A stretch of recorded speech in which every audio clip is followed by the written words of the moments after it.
Hey everybody, welcome back to the Couch Chat. Father Sean here, and we are at the end of August. All sorts of things start, and we've talked about those. But at the beginning of August, I was on retreat for 8 days. At a conference for a couple, then retreat. And a number of people have asked, like, what do you do for 8 days on retreat? Like, what actually happens there? So I figured I'd tell you what I did, what retreat was like for me.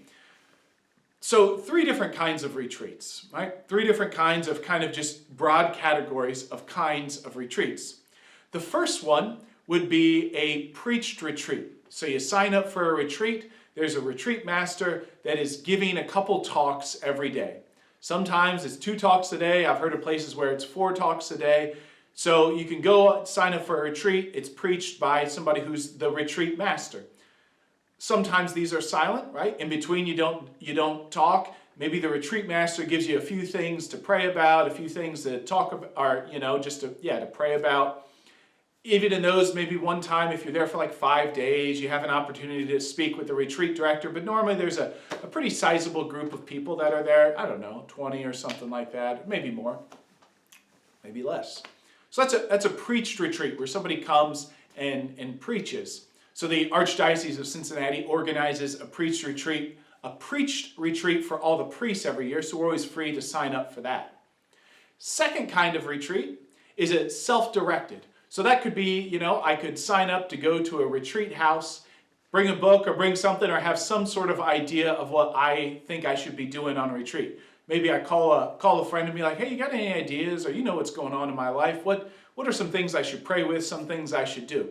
Self-directed. So rather than having somebody preach, it is basically a choose your own adventure, right? And the more you put into those, the more you get out. And that probably goes for anything in life. So that's the second kind, a self-directed.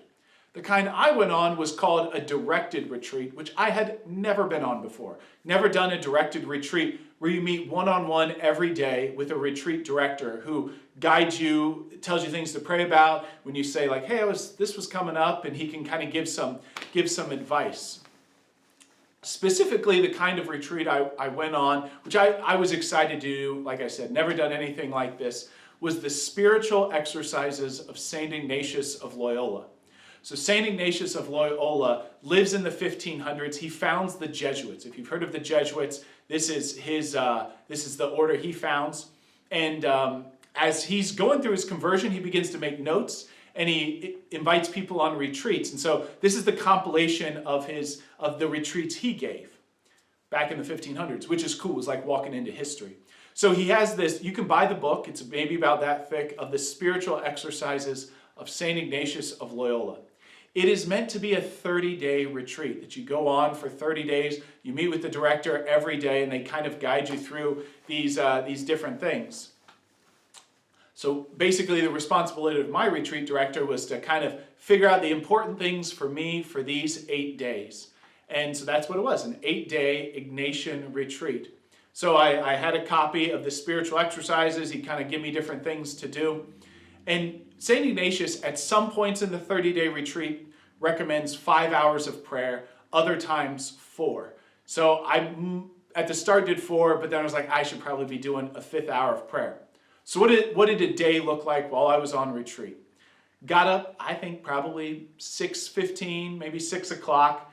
Did the normal stuff, getting ready. By 7 o'clock, had one of the hours of prayer. And so in the spiritual exercises, he gives you different things to pray about at different times, whether it's Christmas or whether it's the Transfiguration or Jesus' suffering and death, whatever it is, right, to kind of dial in on that one spot.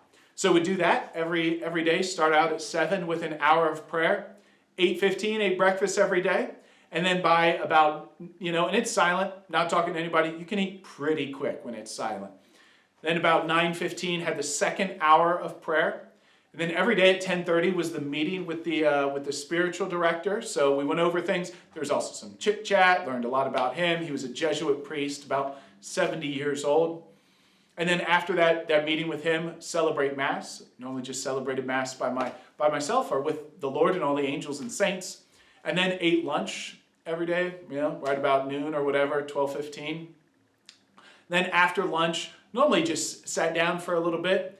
then had the third hour of prayer, I don't know, maybe about 1:30 every day. And then every afternoon I always went on about an hour, 2-hour walk, which was hot in Louisiana. I always got a good sweat going, but I had to get up and had to get moving. And about that time of day, it was like, I gotta get just moving, really. And so once I had that, about 5 o'clock, I was ready for the 4th hour of prayer. And then after that, dinner, of course. And then after dinner, normally as the sun's going down, the 5th hour of prayer, about 7:30. So that was the day, right? And at the start of the book, The Spiritual Exercises, St. Ignatius of Loyola says, this is exercise, like an athlete training or a soldier preparing for battle. This is not your retreat that you're like sitting by the beach and like, oh, isn't this nice? It was spiritual exercises of training, and it was awesome. It was so good. It was so hard, and so many things the Lord's like, yeah, time to grow up, or time to let your pride be whittled down, or just the overwhelming glory of God and the love. It was good. It was really good. So I really want to say thanks for your prayers. I knew that so many people were praying for me while I was on retreat. So from the bottom of my heart, I am very grateful and excited to be back, right? Excited to serve the Lord and be back here amongst you for whatever this fall holds. It's always exciting, and it's a great blessing, great honor. So see you next week on the Couch Chat. Thanks for your prayers, and may the goodness of the Lord always follow you. Take care, peace, and we'll see you next time.